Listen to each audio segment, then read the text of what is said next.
attraction, as well as we have accreditation through ArbNet, which is through the Morton Arboretum. So we have a number of things that recognize the good work that, that my staff and volunteers are doing. So that's the Arboretum as of 9 months ago. 5 years ago, we realized that the Arboretum was not really growing. Our visitation was about 3,000. There really wasn't a lot of people coming every year to see the Arboretum. We'd have a couple of people at certain times of the year. Most people came for events. We realized we needed to do something different. And with that, we formed a committee, because committees drive nonprofits, and we came up with the idea, a creative idea, of building Treehouse Village.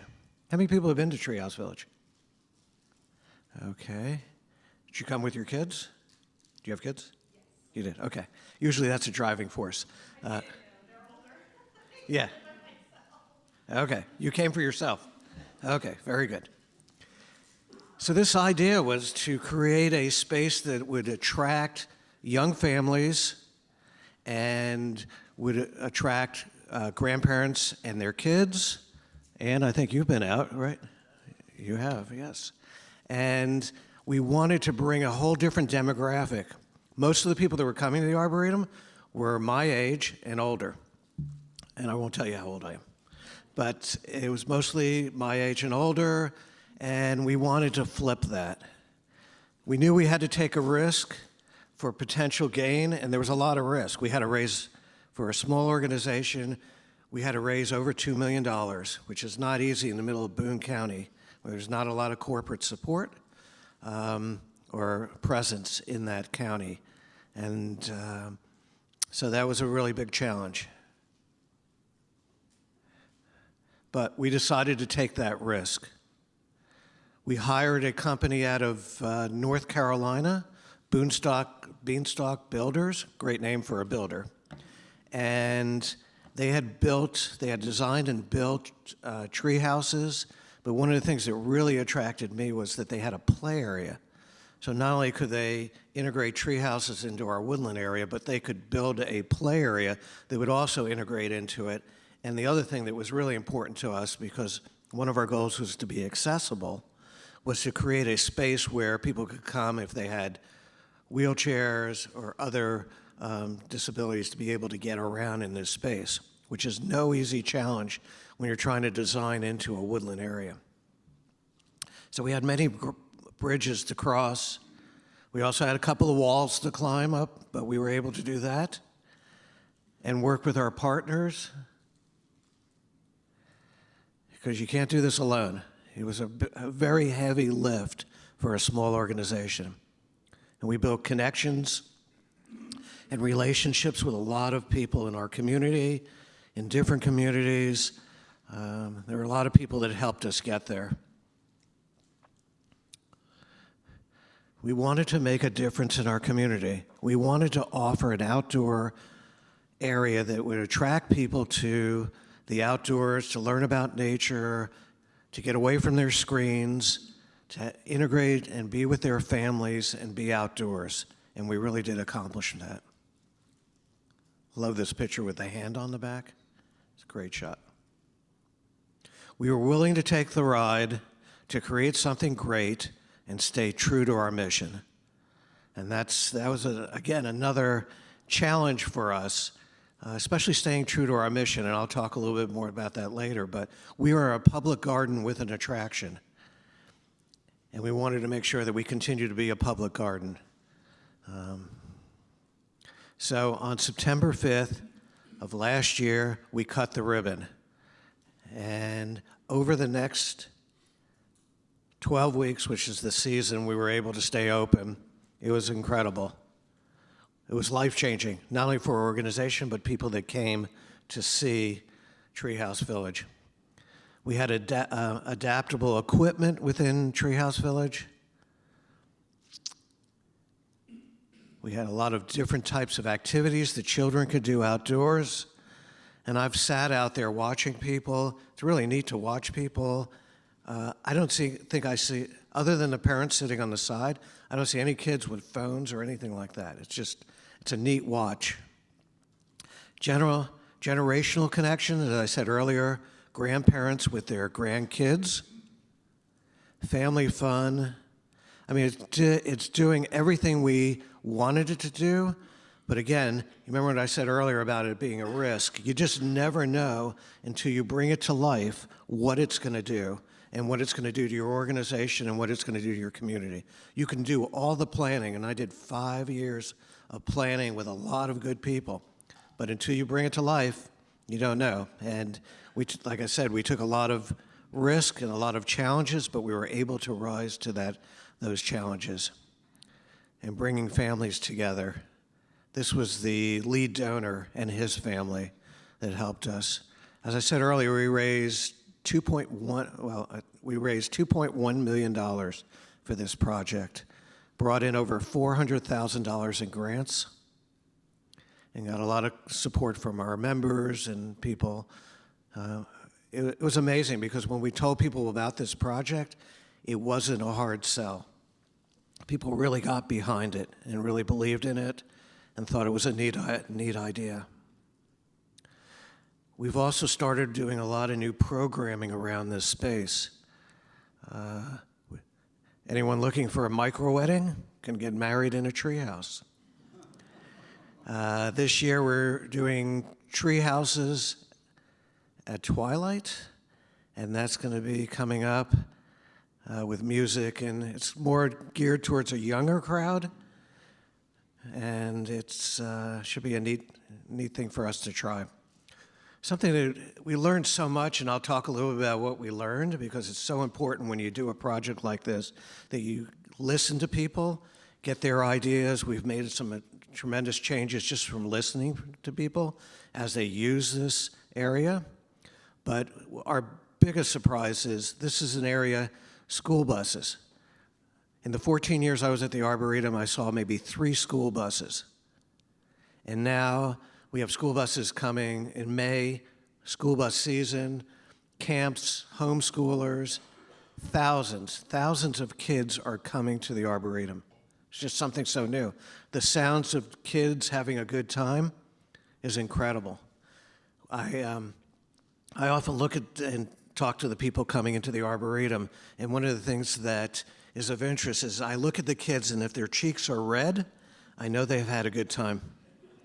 I also ask their parents if their kids tired them out, and grandparents, and usually they say yes.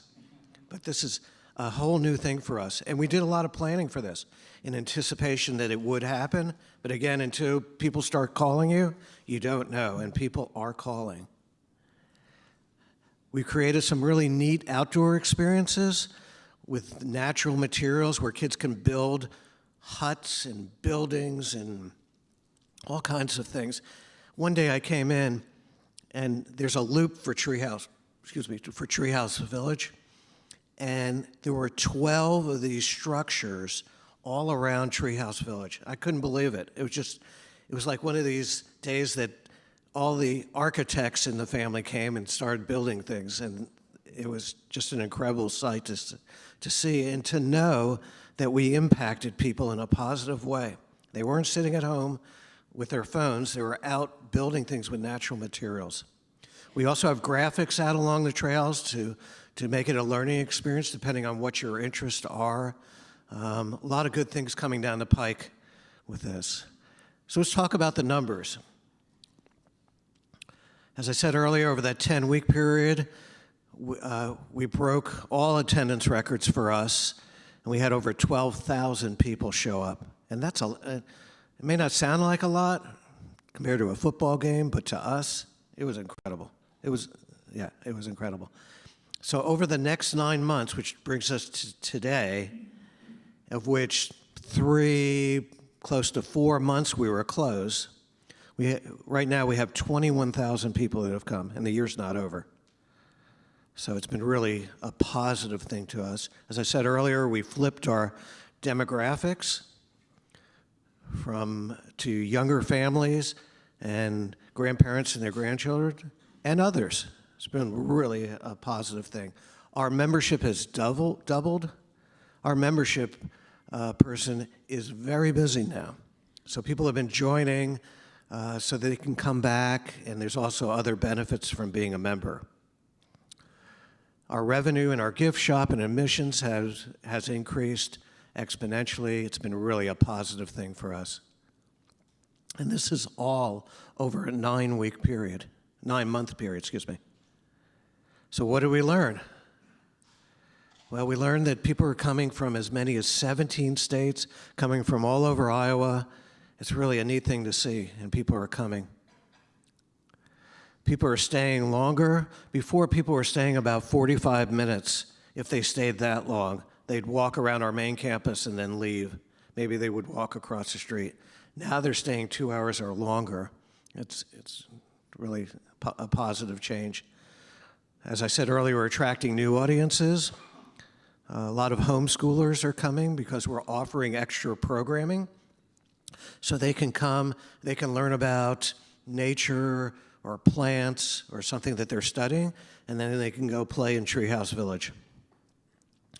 People are visiting gardens as well as new attractions. This is something we were a little bit concerned about. As I said earlier, we have an attraction, but we're true to our mission, which is that we're a public garden. And one of the things we were concerned about was that that would flip, that we'd become attraction with a public garden. And what we're learning is people are coming, they're buying a ticket to the Arboretum, which gives them access to the Arboretum, as well as Treehouse Village, and they're coming to the main campus and looking at our gardens, our children's garden. They're actually visiting that, and it's been a real positive thing. And we're hearing the magic words that most attractions and communities want to hear, which is, we'll be back. So what's next for us? There's always got to be something next. So we're going to build our endowment. This is very important for the long-term sustainability of our organization. Our endowment is about $2 million now. We really need to triple it at a minimum. So that's something that I'm going to focus on over this year. We really need a picnic area. Now that we have all of these kids coming, we really need a space for that, for people to congregate and to stay longer and to have a place to eat. So something we're working on now. We're in the design phase of a picnic area and fundraising piece of that. Making the rest of the Arboretum accessible. So when we opened up Treehouse Village, we were promoting the accessibility piece for the Arboretum. And we had a family from Cedar Rapids come, and after their visit, they got on social media, and twice said that they did not have a good experience because they had a daughter that was in a wheelchair and could not get around the main campus of the Arboretum. They could get around Treehouse Village, but they couldn't get around the main campus and see the children's garden, stuff like that. Well, instead of taking that as a negative, I took it as a positive to focus on how we can make the main campus more accessible. I wrote 2 grants, brought in $25,000 to put a stone base pathway in as the first step to putting in paved walkways, which are very expensive. But this is the first step. So that's the next step, and we're really focused on how we make the Arboretum more accessible so people can enjoy the beautiful gardens as well as the trails in other areas.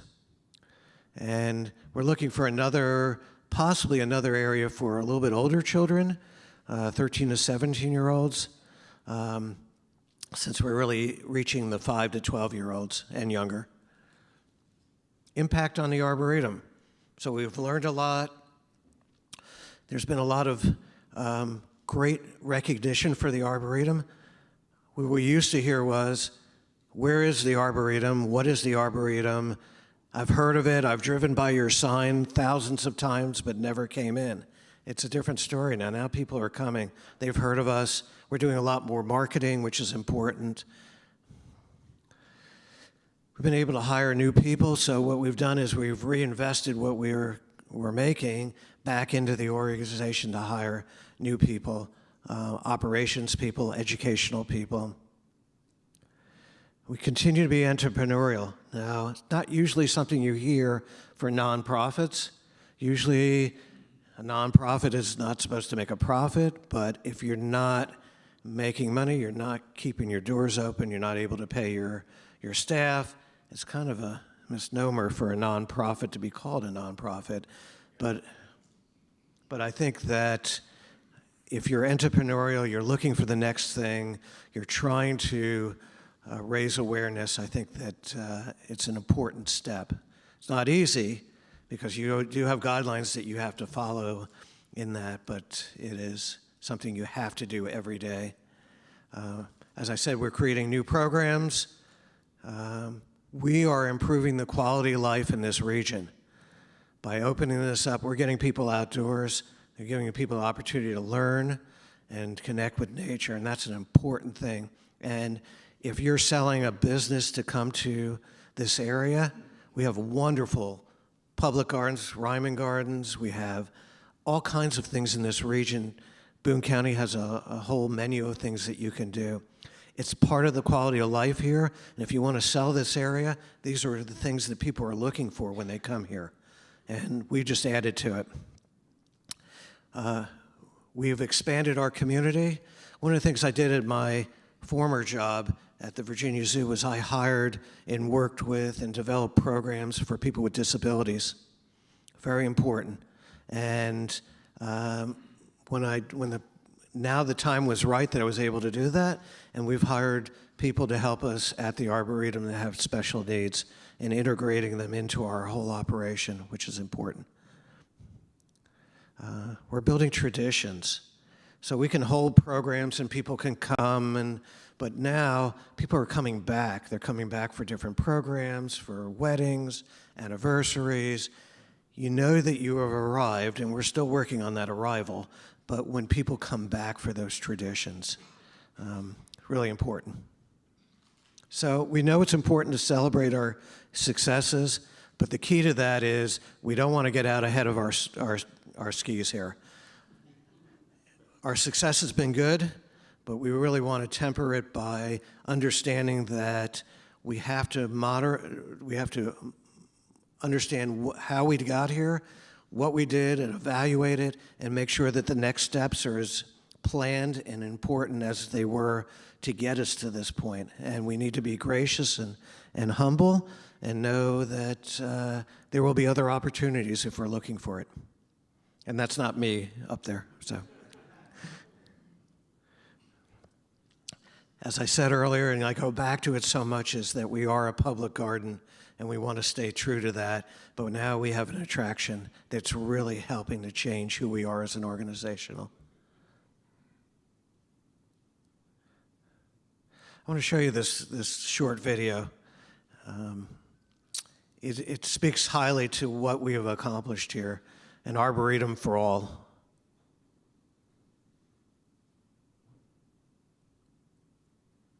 House Village at the Iowa Arboretum, and so far I'm gonna say I'm super impressed. Accessible suspension.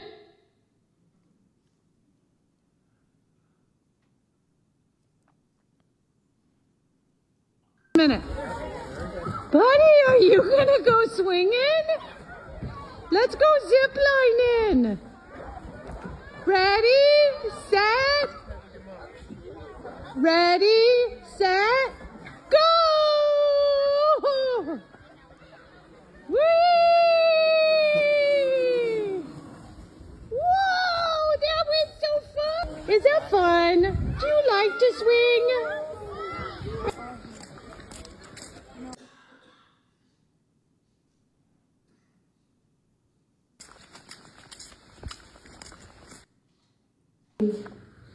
We're all changed. We're nice and clean. Now it's time to get up and get off the table. Hands.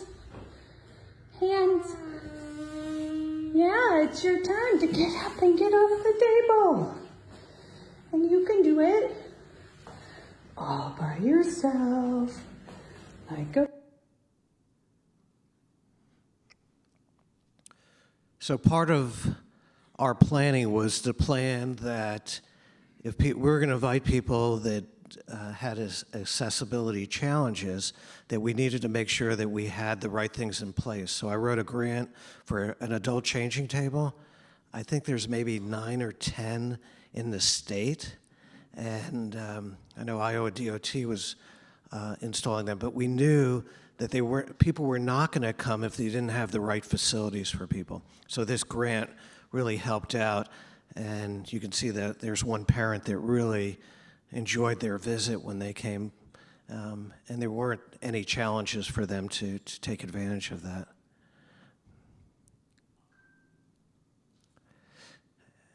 So one of the things this project has done is helped with financial stability of the Arboretum, and that's a real positive thing. For 14 years, I've been working to try to make that happen, and you got to be very patient in this business. And with nonprofits, it's probably one of the biggest challenges, whether you're running a church or you're running a nonprofit that helps others. It's always about that. How do you support it, and how do you keep it going? And this has really been a real positive thing for us, and it doesn't stop. It continues. We have to continue to work towards financial stability over the years, but this has been a real positive thing. So we are focused on, for 2025, making people feel welcome and give people more than they expected. And that is our philosophy, and not only for 2025, but going forward. So I want to thank you for inviting me here today. I invite you to come out to the Iowa Arboretum and see what we're doing, because we have changed. Thank you.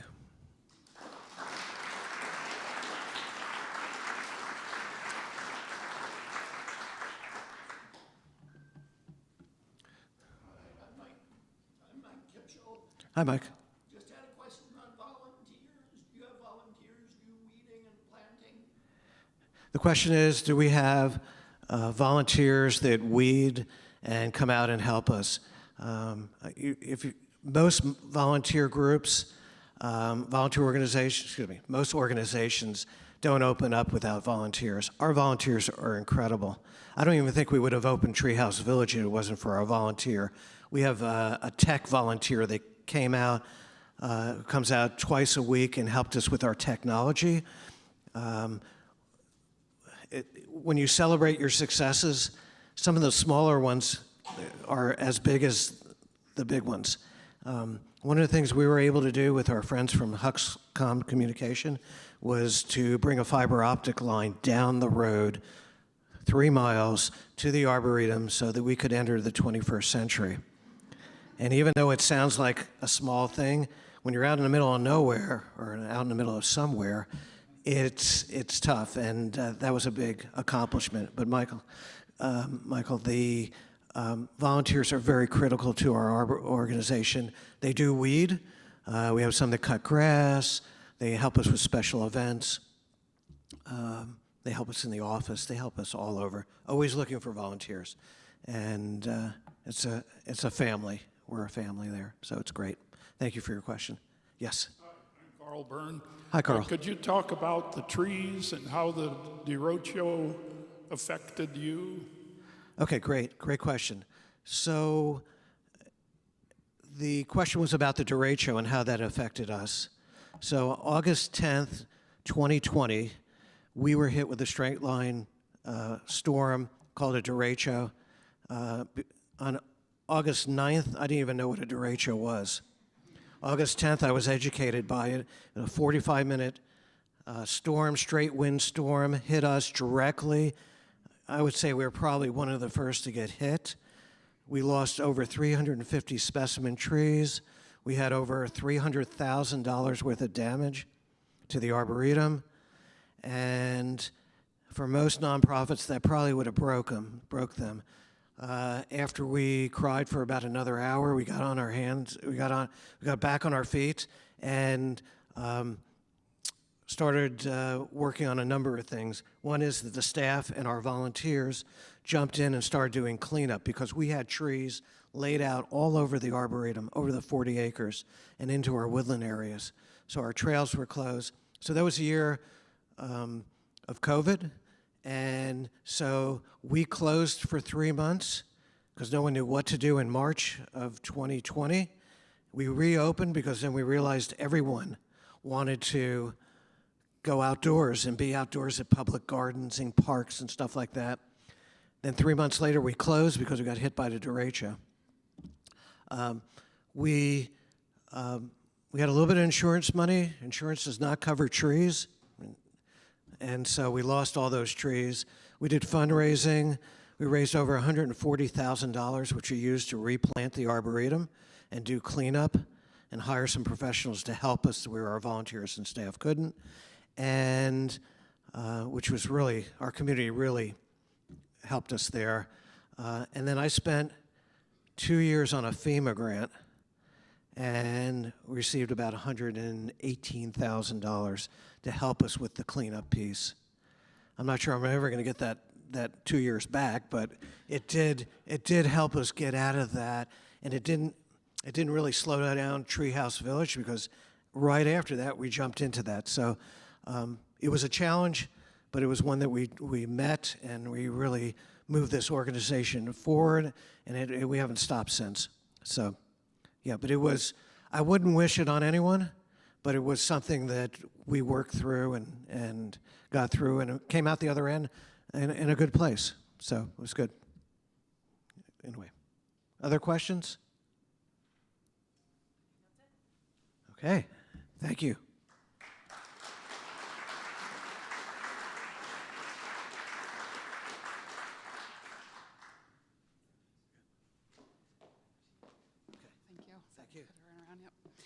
We do have a book for you to sign. I'll have you do it after so you can take a seat. We're a sponsor of Raising Readers, so we'll have you sign a book that will go to a 2-year-old at their well check. Yes, in your honor. So, whoopsie-days. And thank you so much. That was so interesting. I think you were here last just before the Treehouse Village opened.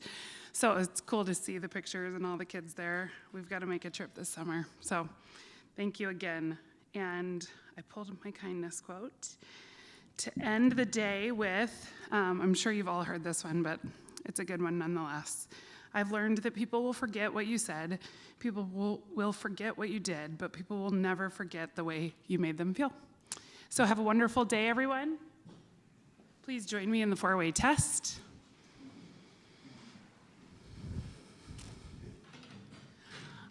Of the things we think, say, or do, is it the truth?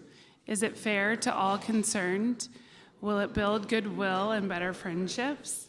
Will it be beneficial to all concerned? Have a great day.